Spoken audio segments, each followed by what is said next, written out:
Welcome back to my channel. I'm Laura, I'm the dyer behind Running on Yarn, and today I just want to give you a little glimpse onto the November yarn of the month. So I don't have it named yet and I don't have it dyed yet, so we're going to do a time lapse here in a minute of just the whole process.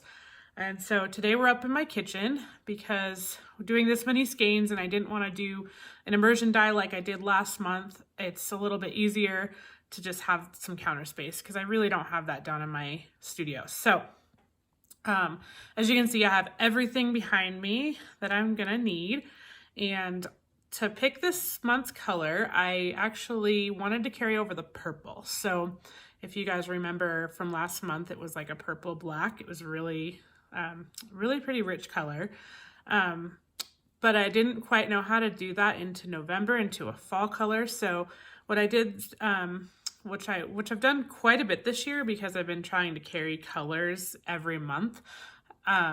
What I did was I went online and I Googled fall or Thanksgiving color palette and brought up images to see what would come up. And I picked one that had some good purple in it. I had a couple different oranges and I can't remember exactly, I had some white and stuff like that. So today we're gonna do a green, kind of a deeper green. We're gonna do that deep purple, and then we're gonna do kind of an orangey, a burnt orange. So, and I'm gonna just put them all in pans, and we're gonna go from there. So the key will be just keeping them from getting muddy.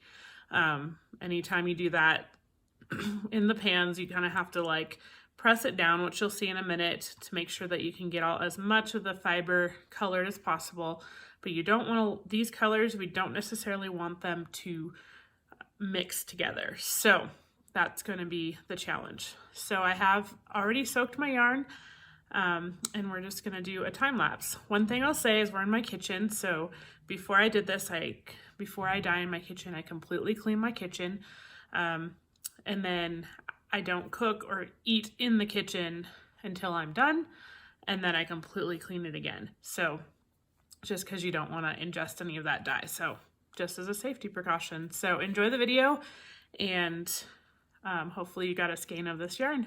All right, and I'll be back at the end to show you the finished product.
Okay, so here are the finished pots. We have the purple from last month, and then I added this green, and then this kind of orange, and it looks a little bit darker in real life than in the picture. So just pan number 2, and then over here we have the same thing, and it's just about ready to turn the heat off.